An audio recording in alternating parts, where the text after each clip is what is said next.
Now, the Israeli bombings in Doha, Qatar has triggered an unprecedented show of unity amongst the Arab leaders. A while back, Qatar's ruling emir attended the funeral service for those who were killed in the Israeli bombings, and the Arab states will now hold an emergency summit in Doha next week and will strategize in their potential response in the aftermath of the Israeli bombings. And our next report tells you as to how Israel's Doha attacks could possibly reshape politics, geopolitics in West Asia. Take a look.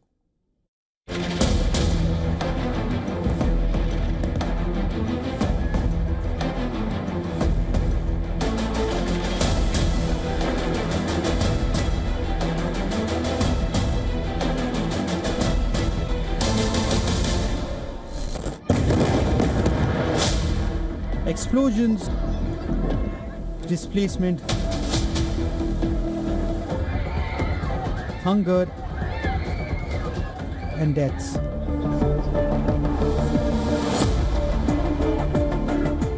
Fate of millions of Palestinians hangs by a thread as Israel continues to bombard Gaza.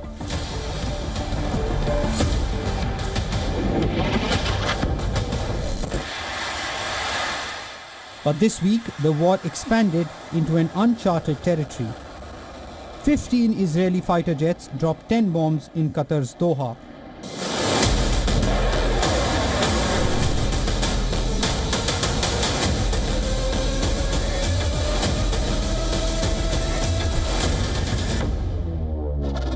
Israel says it targeted Hamas leaders in Qatar and vowed that Israel's enemies will have no place to hide. The attack has not only torpedoed peace efforts, but has also sparked a rare unity among Arab states. While condemnation poured in from across West Asia, Arab states are determined to move beyond official statements. Qatar will hold an emergency summit in Doha where leaders of Arab-Islamic world will strategize to firm up a response to Israel. Those expected to be in attendance include Saudi Crown Prince Mohammed bin Salman, UAE President Sheikh Mohammed bin Zayed Al Nahyan, Jordan's Crown Prince Hussein. The emergency summit could reshape political alignments in West Asia.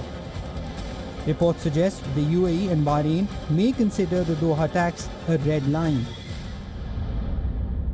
Suspend the Abraham Accords, which had kick-started the process of normalizing the chill in Arab-Israeli ties. Qatar is also reportedly reviewing its security pact with the US.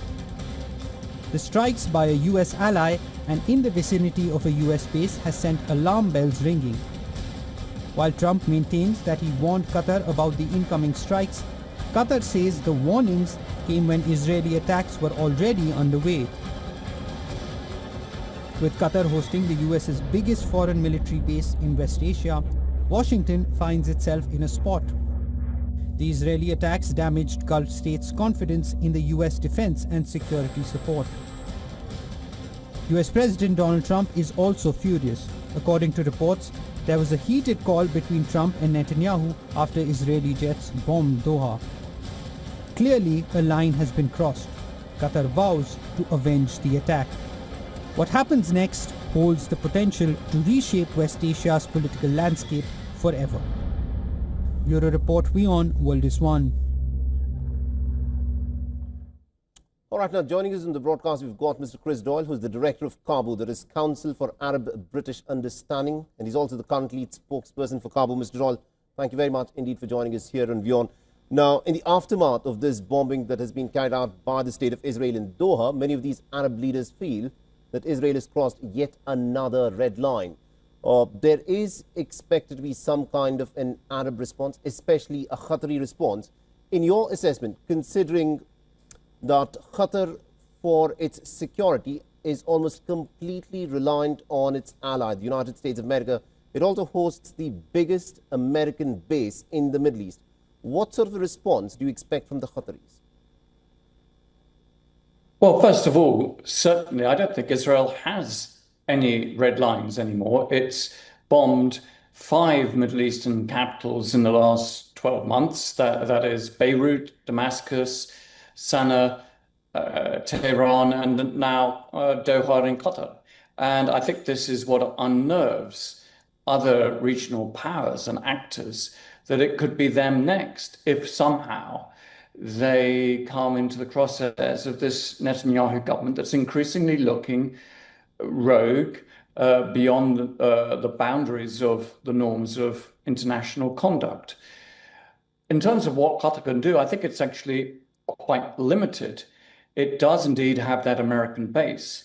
It can try to diversify some of its security support, building even closer ties, for example, with Turkey and other powers. And it is obviously frustrated that its very close alliance with the United States didn't seem to count for very much in terms of Israel's calculations in this bombing.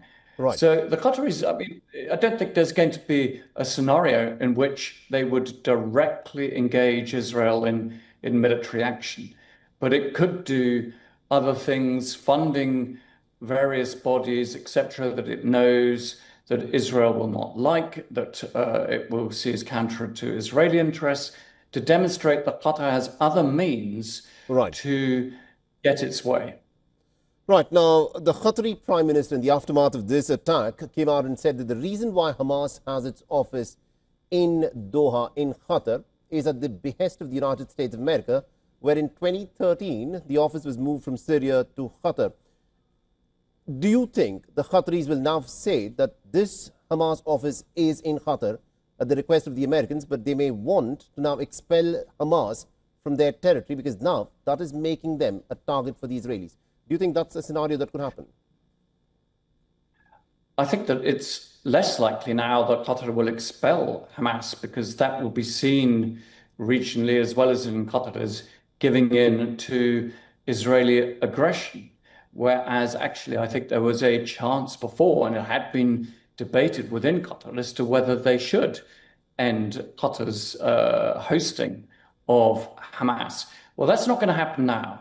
And I think it has also totally undermined this American, Qatari, Egyptian track of trying to get that ceasefire and hostage deal that has been so sought after for really most of the time since October 2023.